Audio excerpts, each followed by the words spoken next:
Benjamin, I'm afraid that I might hurt a few people's feelings today. Let's see. Let's see if you do. Let's find out, man. We got a lot to get to.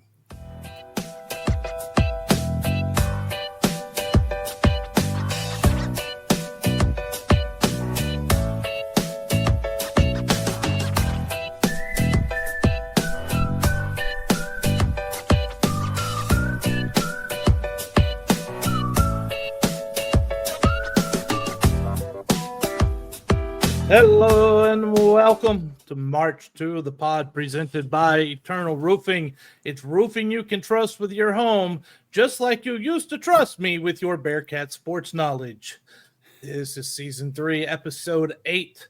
We're talking about empty seats, missed chances, and Hawaii hopes. I'm your host, producer, once banned but never muted, catfans.com member Cory Hogue. That is until you hear what I have to say later. You can find me on social media at Cory Hogue Sports. It's CoryHogue Sports. And don't forget to check out my Substack, Cory Hogue Sports, where I cover Texas non-FBS football every week. And also, I put March to the Pod on the Substack. It's my Substack. I can do what I want. Yeah, I saw that. Yeah, you darn right. And that other voice you hear, that's the wizard behind Sports of SHSU on Twitter. Again, that's all one word. Instagram, he's the COO of the Cat Fund, proud Bearkat himself, Ben Sorrells. And, hey, Ben, the Friday night home opener, man, let's welcome the Bearkats into Shell Energy State.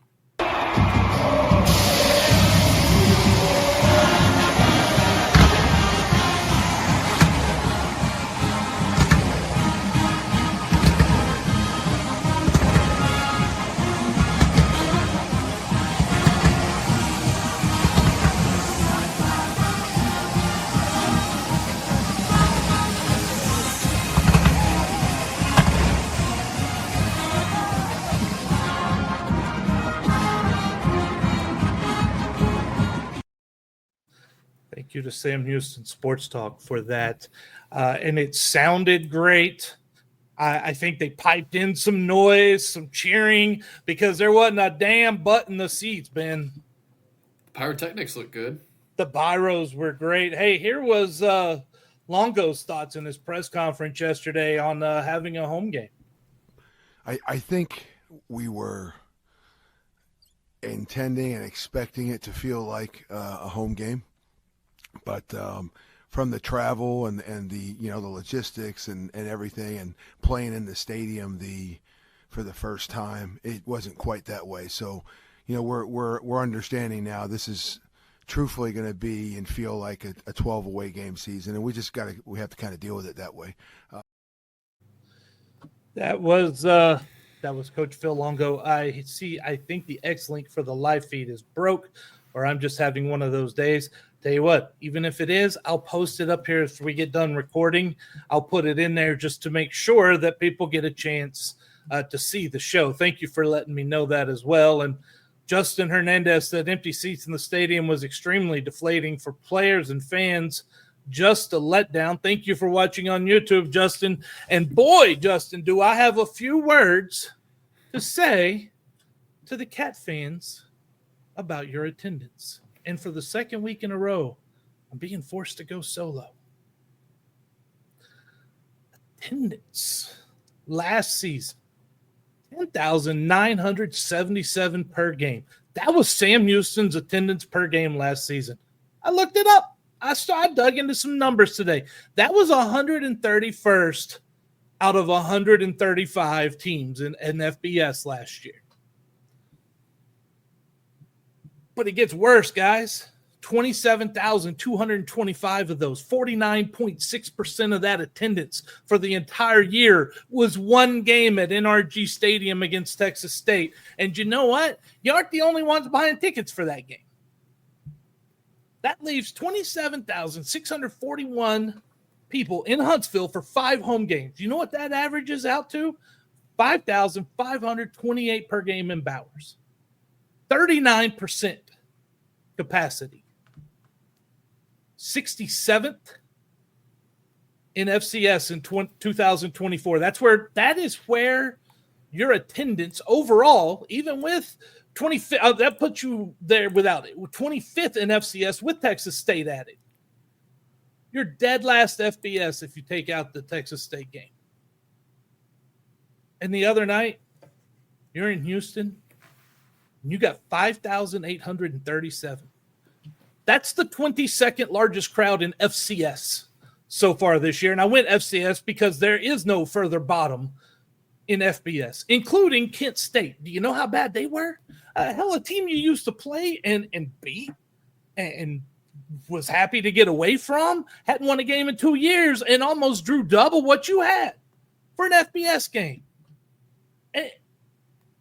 And I understand the frustration that Longo has here. I do. According to the SHSU alumni map, right, 7,076 alums live in Walker County. This was in 2022. 45,475 in Harris County. That's a big reason why the Texas State game had so many more people, right? Because you're in Harris County. But what are we doing here? Do you want to know why this football program is funded like a mid-tier FCS team? It's because that's the level of support you give the program. You aren't giving the administration any more reason to give you more support. I don't want to hear excuses about Friday night, Texas high school football. Sure, it made a slight difference. How many more people you think really went to a high school game than went to the Sam Houston game? I don't want to hear about how the university failed to market the game and program. You don't give them a reason to promote and market the program. You're not forcing it. I hear you argue about being the best fan base in Conference USA. But you can't get off your own ass to go to a game. You dominate Burnerverse with all your two things BS all damn day. You write long diatribes on catfans.com, but you can't be bothered to go to the damn game. You're not entitled to a winning football program. You're about to find out that what Casey Keeler accomplished was one of the best coaching jobs in the country. And that is why Phil Longo isn't the right guy for this program. It's nothing against him. He's a fine head coach for most schools. I feel empathy for him. He's in a no-win situation because I believe he's a good coach. But you have to be special to win here in Huntsville the way things are set up right now. And the problem is that Longo is stuck in the same damn place as you, the fans, are, and that's in the previous decade. Listen, I get it. The administration sucks. We can all agree on this. Marketing promotions are non-existent. Hell, the school offered a bus for a cool 100 students to the UNLV game. It's pathetic. Student activities, welcome week materials said they were playing Nevada, not UNLV. And the football program itself posted a graphic saying the game was going to be broadcast on CBS instead of CBS Sports Network 2 weeks in a row. I get it. That's the problem. It's the stagnation.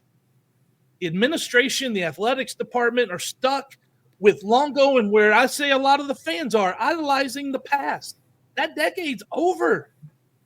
I don't want to see this university fall and the football program become a laughingstock on par with UTEP and New Mexico State. That's where you're headed. And nothing is going to change until you demand the change. You, the fans, have the power to force them to be better. Think outside the box. Hell, think outside of Huntsville for a change. It's going to require, you can't play victim. You got to stop it. No more victim. You got to take action. I do believe you have one of the best fan bases in Texas. And I see a lot of hidden potential in Sam Houston and that football program.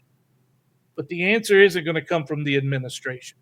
You've got to force them to listen. You got to make them give a damn. The answer's got to come from the alumni. You've got to organize. And I'd like to apologize, Ben, to Cat fans for catching strays there on that diatribe. Hey, you caught a stray for being banned, so it's okay. We're even. I might be banned and muted again, right? You never know. Anywhere to find TV viewership numbers for the games? I did not see. I don't know if they're out yet. Yeah, they should be out, but I don't know. I don't know that. I don't know where to find that. Yeah. Now, look, that's another thing, though. TV viewership, CBS Sports on a Friday night isn't going to it's not going to be great, right? No, and it's not going to be because every commercial is an infomercial. Exactly. They're not selling spots. SHSU Up Zulu said that speech felt like we're storming Normandy. Give me the troops. I'm here to motivate, man. Yeah, we need people to show up. People, yeah, you've got to force them to change. I think that's the thing right now, Ben.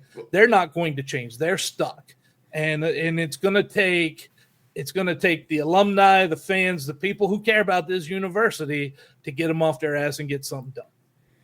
Yeah, and like you said, just a lot of people stuck in the past and not showing up. And I mean, it might have worked in the past, but it's not going to work in the future. This is a very different ball game. You ain't gonna be able to make fun of UTEP for long. That's gonna hurt your burniverse. It's gonna hurt some feelings out there. Yeah, we'll see. It's gonna be an interesting year to kind of see where that goes. Yes, it will. But we're going to talk about this game against UNLV and more than just the fans, even though no one was there. We're going to get into a review of the game, look at some of those plays and highlights. But first, a word from our sponsor, Eternal Roofing. Eternal Roofing and General Contracting is your choice for integrity work in the Texas Hill Country. Taylor Andrus and crew provide experienced quality roofing services with a mission of roofing with faith, serving with integrity, and sheltering homes in the spirit of stewardship. Don't just take our word for it. Here's what satisfied customer Pamela Allen had to say about Eternal Roofing. They did a great job on our patio roof, came out quick for a quote. The quote was very reasonable, and they started and finished work well and quickly. Not a bad thing to say about Eternal Roofing. Give Eternal Roofing a call today at area code 830-251-5673 or area code 936-215-8539, or you can email them, taylor@eternalroofingtx.com. Thank you to our friends at Eternal Roofing, and let's rewind what happened in the UNLV game. The Rebels got the ball to start. They went 68 yards in 5 plays, took them 2 minutes, 33 seconds to take a 7-0 lead. But the Cats had a response. A nice 10-play, 75-yard drive. Took 3:37 off the clock and ended with this Hunter Watson touchdown that I scoured the internet for a CBS stream or sport or some sort of clip of it and found nothing. So I put together my own video courtesy Sam Houston ST, sports talk and audio from Carlos Zimmerman on the Bearkats Sports Network. Receivers left, 1 right, 4 on the line for the Rebels as he gets the snap. Fakes it on the option run. He'll walk into the end zone. Touchdown. Sam Houston. Hunter Watson, a 6-yard touchdown run and an extra point away from tying this one up. I thought I did a pretty good job. That was pretty good. And that was a good way to start the game. I mean, so far, so good. Yeah. Early on, it looked like the shootout was coming. It did, because the very next drive, UNLV with 13 plays, 75 yards, took 8-10 off the clock and had a 14-7 lead. But then the Cats offense kind of stalled for a little while. A long while, actually. But I will say the defense, I thought the defense wasn't horrendous at times. And I will name you one man who I thought had a tremendous game. And he's in this highlight here, and that's Iman Allen. The Rebels were headed for another touchdown on the next drive inside the Cats' 10-yard line, but Iman Allen stunted that momentum. On this play, you've got Rich Waltz on the call, Robert Turbin, the analyst on CBS Sports Network. Long drive, 2nd and goal. Calandria, little screen there. Jaden Thomas is hit and dropped. Good job by Sam Houston's defense.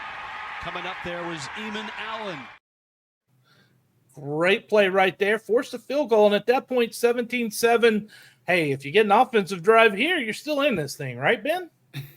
Yeah, didn't necessarily happen, but yeah, to hit on Iman had a great game, probably the game of his career, led the team in tackles, had an interception later in the game, had that TFL, I think he had a forced fumble too, so good to see someone emerge on the back end after a pretty rough week 1. I don't know that the back end is that bad. I do think they're not getting enough pressure up front. That's a big part of it. I think that's playing a large role. I'm sure we'll talk about it, but Longo mentioned that in his press conference. He did. I don't know that I clipped that part. I clipped a lot, but I don't know that I clipped that part. But yeah, I think they're not getting enough pressure. We could dive into that stuff in the bye week. Right. Yeah. Right. All right. But first, Hunter Watson had to come out. Avery Matauer comes in. And let me just say that the Cats were on 3rd and 29, and Matauer unleashed a very unfortunate highlight. Up from Mike Leach at a coach's clinic long ago. Matoyer scrambling, looking, fires. It may have been across the line of scrimmage. He throws a pick, and it's intercepted, and it's being taken back by a Morris Brown, who leaps into the end zone, 47 yards. What a disaster for the Bearkats. I know he didn't do that on purpose, but Lord have mercy. You've already gone across the line. You might as well hand him the ball. At 3rd and 29, you might as well just hand the ball off at that point. Why are we throwing? Why are we putting Mabry in a position to fill? And he's got a gunslinger mentality. You can see that, right? Yeah, he so does Hunter Watson in a way. You've got to, as a coaching staff, I'm with you there. Coaching staff, you've got to keep that from happening. Yeah, and you've got to protect your guys. There were a couple moments where, Mabry had a couple flashes, which was good to see, but there were a couple deer in the headlight moments too, where he couldn't get out of the pocket, throwing across the line of scrimmage for an interception, taking sacks, kind of things. So, but that's part of it, and it's also how much has he played? That's what I was going to say too. It's part of the learning curve, and I guess now is the time to throw him in there, but it felt like Hunter was the guy, and Hunter really was not playing that bad. He was doing everything he could with the offensive line play in front of him. And I think the reason he came out is he missed one pass, and that was the leash that he had. And Longo wanted to get his guy in there. So, well, his guy had a 52-yard pick six that gave the Rebels a 24-7 lead, and that closed the scoring in the first half. I don't think you felt good after that point going into halftime. No, and the other thing too is Hunter is one of the very few guys that played on last year's team that is still here, and being around Hunter, he is the definition of a leader. I think when you pull your leader like that and then you see what happens, it's demoralizing to the sideline. You could see it on the guys' faces. You could see it in the body language. I had people texting me that after that, the body language was just completely different. And so ultimately it wasn't the right decision, and we'll see how it plays out this week. I know we'll talk more about it, but that was, you could kind of tell once that happened, it was over. But playing two quarterbacks worked 10 years ago, Benjamin. We're going to hear about that here in a little bit. Boy, am I on one today. All right, second half started. UNLV needed less than 2 minutes to score another touchdown, take a commanding 31-7 lead with its first possession on offense in the second half. Score remained 31-7 into the fourth quarter when Coco Brown got loose for the Cats and got them on the board again with this 53-yard touchdown run. Wants to see his team finish strong. Coco Brown breaks loose. And Coco Brown is going to take this one on 4th and 1, 53 yards for the touchdown.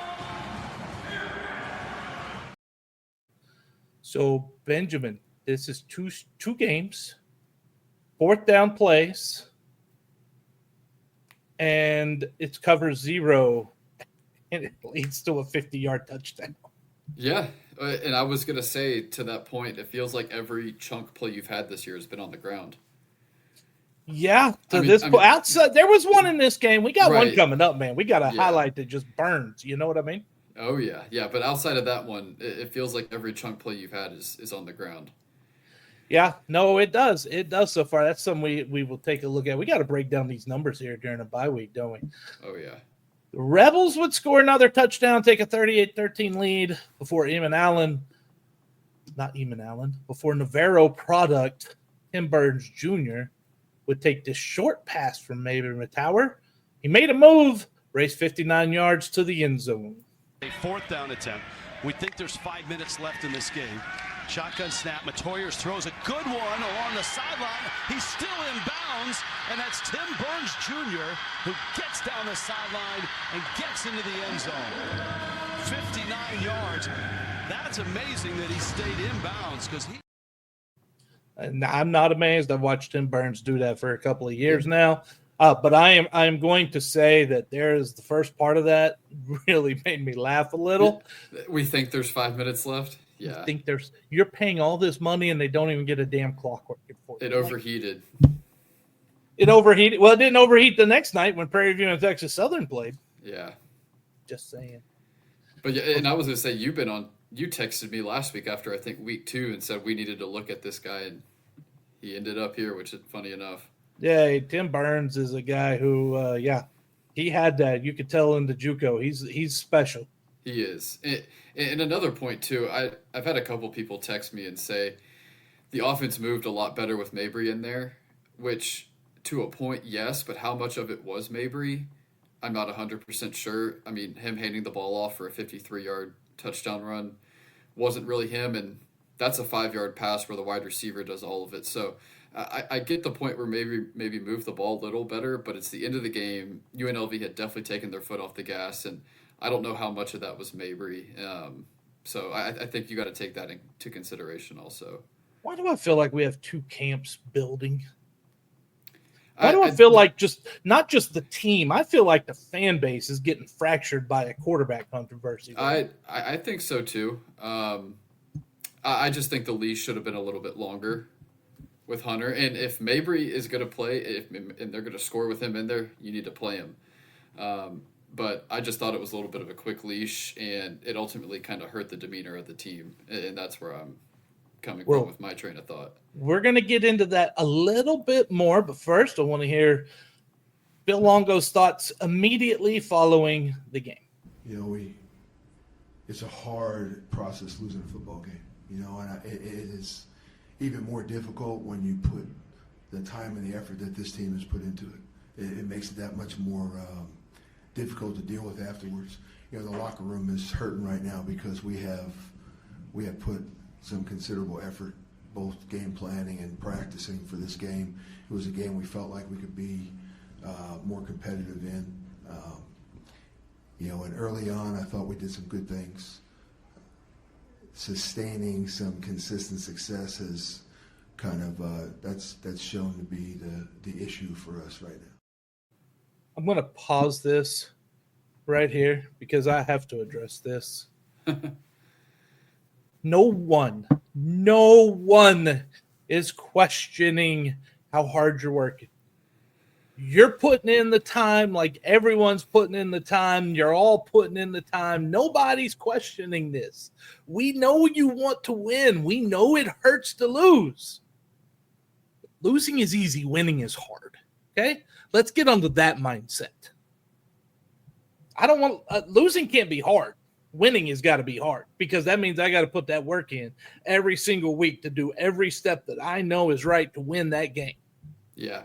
Well, I know he mentioned too that the locker room was down and upset. I mean, you got to move on. I mean, you can only dwell on it for so long. And well, that's immediately after the game. I get that. Yeah, and I'm just interested to see how it builds on a week-to-week basis. I think that's kind of what I'm leading towards on a week-to-week basis. You know, 0-2.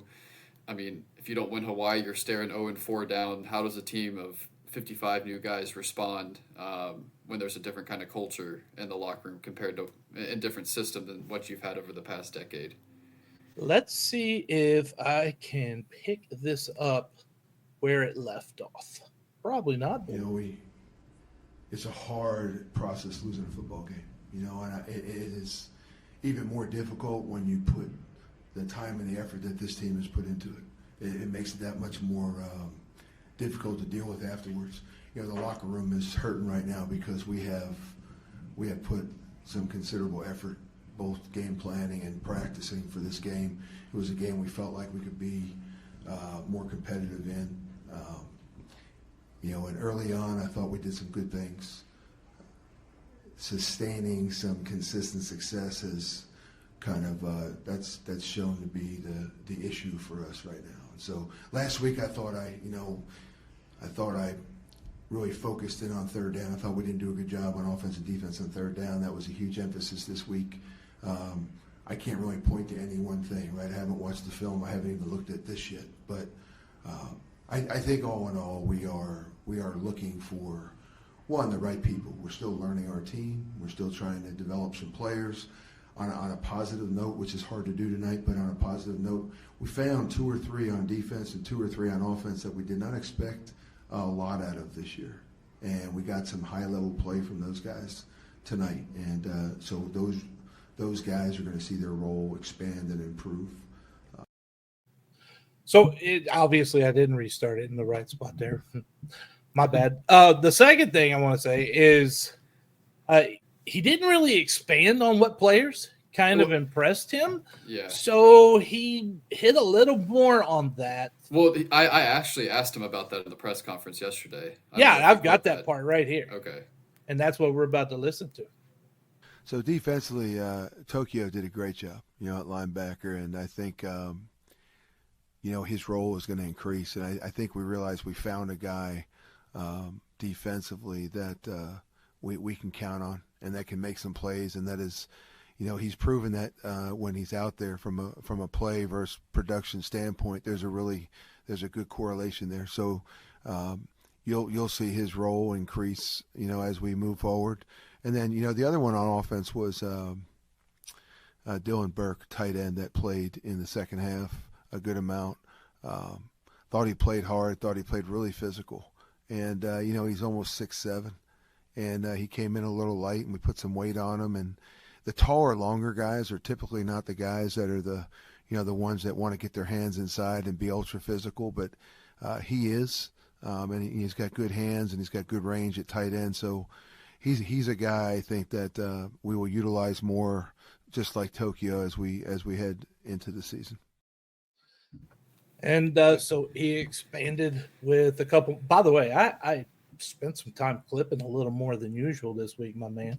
We got videos galore right now. But he did not hit everyone that impressed in that game. Give us some others. Yeah, well, to hit on those two to start, Tokyo Gordon is a guy I talked on last week's podcast about that filled in for Antavius Fish when he went down with injury from time to time and was super impressive. Iman Allen, I think, has stepped up and has solidified himself into a bigger role, which is something to watch. He mentioned Coco Brown earlier in the press conference, not in that clip. I think he's another one offensively that with Alton McCaskill out, if he's going to continue to be out, he's going to get a lot of reps because he impressed as well. So there's definitely some guys stepping up. But those are positions where you have some depth. You've got to find guys that are going to step up on the O-line, the D-line kind of thing. Someone's got to solidify the quarterback position. So it's good to see some of this depth in some places, but you've got to find it in some positions of need as well. I don't feel like the quarterback situation is going to get solidified this season. I think he's going to try to keep two guys happy, or he's going to make one guy mad to try to keep the other guy happy. It's what it kind of feels like right now. Yeah, just ride the hot hand and have a short leash on whoever it is. Yeah. Well, more about those quarterbacks was mentioned yesterday, so here's the first part. Offensively, there were actually a few bright spots, but we did not have continuity at quarterback. It wasn't even Hunter coming out because he had gotten they ripped his helmet off and slammed his head down on the ground, and so he came out for a little bit, and that gave Mabry an opportunity. But it was just a continuity from play to play, the play-to-play focus at quarterback from Hunter and from Mabry while the two of them were out there. Those two collectively didn't grade out well for the game. They know it. There's plays they'd like to have back. Some of them were new situations, which is going to happen in every game. Some of them are the things that we practice and focus on all the time, and those are the things you'd like to see done on a more consistent basis. Yeah. So basically, it wasn't because of any decision I made, Benjamin. No, and the decision too. The sideline reporter said, and I think I tweeted this out at halftime when they talked about it. The sideline reporter said that the plan was to play both people last week and this week. But my whole thing is I think Hunter played worse at WKU than he did the first quarter and a half this last week. So that decision just didn't really make a lot of sense. So I'm very intrigued to see where it goes from here. What does he tell the quarterbacks now? Well, he talked about it. Here is a minute, 10 seconds of what Phil Longo is telling each quarterback. Leading up to the game and what his involvement will look like on Saturday. So I tell you the same thing I tell them. They both need to prepare to start every week. And they need to be ready to play, whether they're out there on the first play or they take over halfway through the second quarter. Whatever the situation is, we need them both to prepare like starters. And we actually challenged Landon Locke to do the same thing. But those top two guys are getting the most reps. And so that's going to be our approach moving forward until one of them separates himself from the other. And if they're both productive, I'll play both of them. You know, in 2014, while we were here, 2015, I needed to do that also. You know, the 2014, you know, our quarterback was the conference player of the year. And then, you know, JJ, and then we come back in 15 and Jeremiah Briscoe comes on to the scene and, you know, he plays well. And so we wound up playing both of them, you know, and then in 16, it's all Briscoe and he's the conference player of the year. So you've got a situation where we want to use all our weapons. If we have two weapons at quarterback, then we plan on using them both. I checked my calendar today. It's 2025. Yep. It's not a decade ago. This is not the same. I'm tired of hearing it. Stop resting on a decade ago. You've got some crap to do now. Yeah. What's the saying? If you have two quarterbacks, you have no quarterbacks. Yeah. And what did you say last week? If you have three quarterbacks, you need to hit the transfer portal or something like that. The coach is going to hit a transfer portal pretty quick because he'll be out of a job. Justin Hernandez, let's get to a couple of comments here on YouTube watching. Thank you for watching.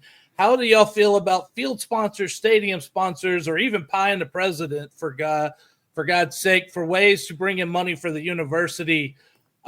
Justin, I'll tell you, I'm all for field sponsors, stadium sponsors, whatever in the world you got to do.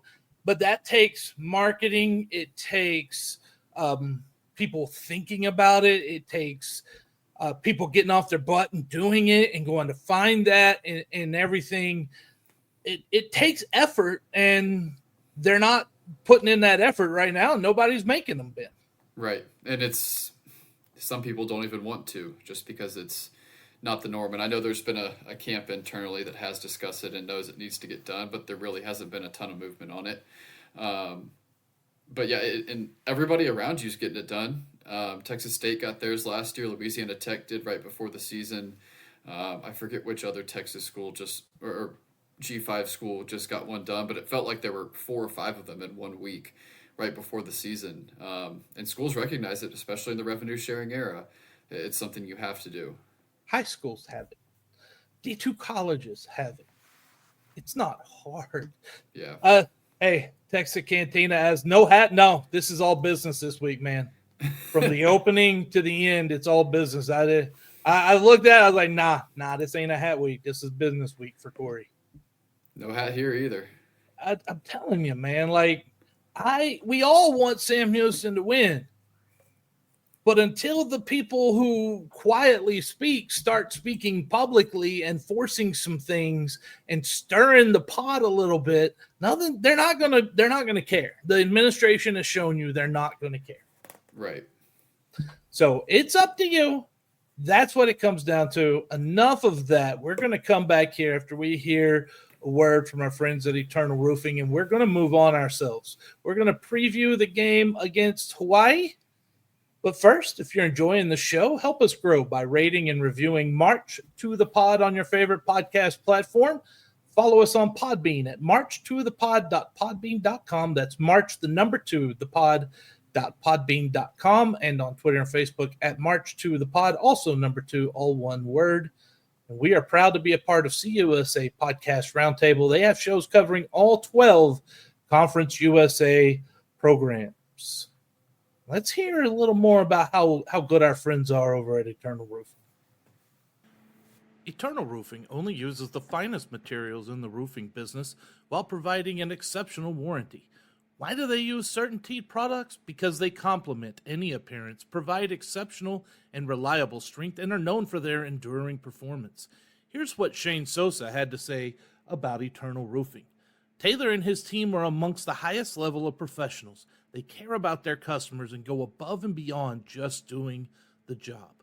Give Eternal Roofing a call today at area code 830-251-5673 or area code 936-215-8539 or email Taylor at eternalroofingtx.com.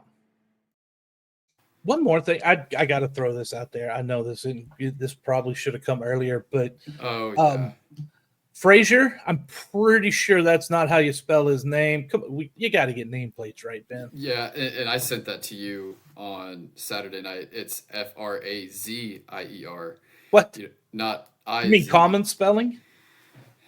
Yeah, it was rough, especially for a guy that's second year in your program, played a decent amount last year, is playing. I think he played 54 snaps in week 1. I think he played almost 50 this last week. He's playing a ton for you at D tackle. You want to get his name right, and you want to get everybody's name right. So that was just embarrassing. It's attention to detail, and it's not happening either because you're not focused on it or you got too many people trying to do too much.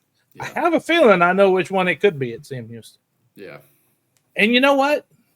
You want to really, really help? You want to get out of mid-tier FCS? Benjamin's here to tell you how to do that. Go ahead, Benjamin. Look at that. Yeah, there we go. Look at that. cat-fund.com. You can sign up and join the Sam Houston NIL Collective for as little as $10 a month. And with that, you get access to a lot of cool things, get to support these athletes. Definitely want to join. Sign up today. Make a difference. Get involved. It takes everybody. So we need you. Sam Houston needs you. The athletes need you. Little as $10 a month. We'd love your support. Yes, we would. And you know what else we'd love? A win against Hawaii. So let's take a look at the Rainbow Warriors this Saturday, 11 p.m. 11 p.m. Yeah, it's going to be a late night. Cory's going to wake up and see what the score is going to be. You darn right I am. Ain't no way. But it is 6 o'clock Hawaii time. I do want to throw that out there. That's a big thing. To those guys in Hawaii, this is a typical standard night game, nothing crazy to your body. It is a 11 o'clock game. They're taking a 9-hour direct flight tomorrow, so you've got about 36 to 48 hours to adjust. But, I mean, it's a huge adjustment, and I have some stats on Hawaii's home and road splits here in a little bit. Oh, I know they have a huge advantage, but let me also tell you one other thing. As someone who used to take as long as 17-hour flights to get from one place to another, jet lag is a real thing, and it's something they're going to have to battle, obviously. But I got myself onto a schedule quickly to where about 24 hours later, I was fine. I made sure when I came back from Korea, right, I leave at 6 a.m. in Korea time in the morning. I land, it's 8 a.m. in Dallas, right? But I stay awake. Right, like I try to stay awake until 9:30, 10 o'clock that night. Then I go to sleep. When I wake up the next day, a little groggy, things like that. But that next day after that, I've been fine. Yeah, I mean, but a lot of these kids haven't gone through this kind of thing before, which I think is part of it. And you also got to go out and play a football game where you got to hit people 50, 60, 70 times a game for some of these guys. So we'll see. I think the average person or a lot of people can adjust, but it's a big adjustment when you got to go play a competitive football game. Not saying it's easy. I'm saying there's a way to do it, and you got to figure it out, especially if you want to get a win, because series history, Sam Houston's undefeated. They're undefeated against the Rainbow Warriors. Yeah. 1-0 last year. Yeah, 31-13 in Bowers last year. There are 5 players from Texas on Hawaii's roster, and they are seeking their 3rd straight victory at home. And Benjamin, do you want to know a little something about that? Let's hear it. That would be the longest home winning streak for Hawaii under Coach Timmy Chang. I could see that. Well, And do you want to know how old I am? How old? I remember Timmy Chang as a quarterback of Hawaii.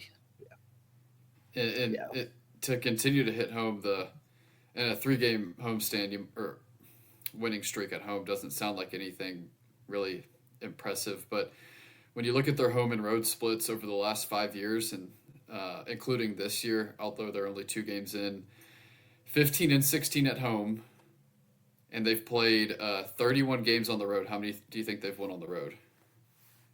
Oh, probably maybe one. No, they're 10-21, but they're pretty much a 500 team at home and under 1/3 on the road. So it's a big difference when you go play them at their place. We're going to take a pause here to celebrate. Justin Hernandez said, heck yeah, just promoted myself to starter for $25 a month. That's what you got to do. Yep. That's what you got to do. Takes everybody. And it helps. Like it might not sound like a ton, but every little bit truly helps. Every little bit helps. But if you can afford it. Yes. That's the thing. If you can, please join Justin. Thank you, Justin. Okay, a little more about this trip. They're going to Honolulu. They're playing at the Clarence T.C. Ching Complex. It's brand new, if I remember correctly. It's airing. It's on camp. I think it's on campus, kind of a makeshift facility. Yeah. It's on the game will air on Mountain West Network. Kanoa Leahy on play-by-play. Rich Miano serving as the analyst. And hey, they beat Stanford. Hawaii beat Stanford earlier this year. They did. Yeah, I mean, Stanford's not great, but I mean, there's probably 30 or 40 FBS teams worse than them. I'm sorry. Wait, Stanford isn't great. Not right now. Have you spoken to the general about this? You talking about Andrew Luck? I am talking about Captain Andrew Luck. Right. I love that he's back on Twitter. I love that Andrew came back. I love the fact that Captain Andrew Luck's Twitter came back. It's always fun. Anyway, getting into a little more on Hawaii. Here is what Longo had to say about playing Hawaii. There's a reason a lot of people try to schedule Hawaii in and around a bye week because of the wear and tear from the travel piece of this game. They're a really good football team. Greatly improved over last year. They've done a really good job developing their program in a year's time. Respect that, actually, and they've done a good job of completely changing the complexion of their team. Right now is very different than last year. Yeah, I mean, he's right, and he really respects that, and we would like to see the same. Yeah, and one of the big improvements for them is Micah Alejado, who started the last couple games for them last year, did a really good job. Beat Stanford, but got banged up then. Didn't finish the Arizona game. He is questionable in a game-time decision for Saturday, so that is a big piece to watch for this game because he is a big piece of their team. They got blew out by Arizona 40-6, I believe it was, but that's not – I mean, you think about it, man, that's not that bad. On the road against a decent Big 12 team, I mean, that's kind of the standard for Hawaii. You beat a lowly ACC team at home, get beat pretty good by a decent Big 12 team on the road. That's about what Hawaii typically is. Yeah. Well, how about the offense? Here's what Bill Longo had to say. So I have not met Timmy Chang. Have a lot of respect for him. I love what he does offensively. I've studied it, watched it, and I'm pretty familiar with what they do. Overall, I'd say that it's hard. I think when you don't do anything that overlaps in practice to help your defense from an offensive standpoint, but there is considerable overlap in the passing game, and so for us to show some of the things we do that is similar, it's helpful for the defense, and then obviously you have to simulate the rest of it. So it's really no different approach than anything else. But I don't know Tim. I'm very fond of the stuff he does, and obviously know how successful he's been with it. So that's great, and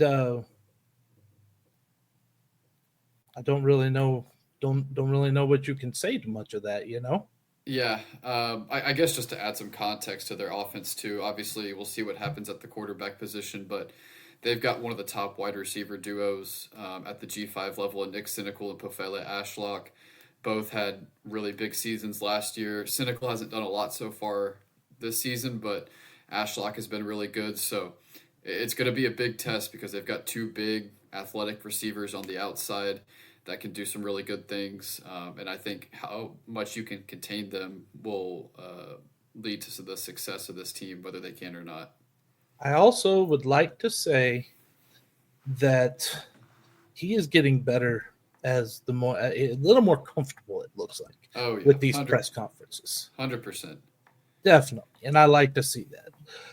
Okay. Hey, Longo had some things to say about the Hawaii quarterback himself. Let's hear what he had to say about it. I thought he's a talented kid, throws the ball well. He obviously has a very good grasp of the offense. That's probably the thing that I noticed the most. You can evaluate him from a talent standpoint, but, I can think of a few very talented quarterbacks right now that didn't necessarily fare well in the system that they're playing in because they didn't look comfortable when I watched them this weekend playing in those systems. I thought that your quarterback at Hawaii looks like he knows the system well. He's been in it for a while. He understands it. He can answer problems. I think that's going to be a big challenge for us to try to slow him down defensively. I wanted him to name names. Micah Alejado, that's who he's referencing. No. I wanted him to name names of those he watched this weekend that weren't comfortable. Oh, yeah. That's what I wanted to hear. I wanted Longo's thoughts on other people. Certain Texas quarterback, possibly. Possibly the Golden Arch. All right. We've covered the offense pretty good. What about the defense, Ben? Yeah, I mean, a defense that last year was okay for Hawaii. Obviously, there's not a ton to know about what they've done so far this year, but I think the biggest takeaway is how they played against Stanford was a pretty good showing there. They only gave up, I think it was 17 points. So a defense that I don't think is going to blow you away. I don't think it's anything outstanding, but with the way that your offense has been playing and how inconsistent it's been, there's a chance that they've got some success, and Hawaii's got some big dudes on the D-line. I do know that too. Yeah. Oh, yeah. Hey, listen, they can be mean too, by the way. Just saying. They got some mean boys on that island sometimes. That's why you see a lot of the good offensive linemen go off the island. Yeah. They do it before they make it to the NFL because a lot of them make it there too. Right. Oh, yeah. Yeah. They've got a good factory of offensive linemen, so expect that to be a challenge on Saturday night. Yeah. They got 295 up the middle. Their edges are 275, 240, 245, 6'2 to 6'4 kind of thing. So, I mean, they've got some pretty good size. Wow. That's impressive. Hey, it is September the 3rd, Ben. It is. 2025. Christmas comes in like a couple of months. Do you have Christmas lights scheduled yet? Not yet. Well, you better. I got to get on there. Got to get on there. Let's listen to Eternal Roofing tell us how you get on for these Christmas lights. Eternal Roofing is locally owned and dedicated to giving back to the community by supporting local organizations and charities. They are also the winner of Next Door's Neighborhood Faves for 2 consecutive years. And as you know, if you've listened to this podcast, Eternal Roofing is your choice for Christmas lights. They provide premium lights tailored to fit your home, season-long maintenance, and hassle-free removal.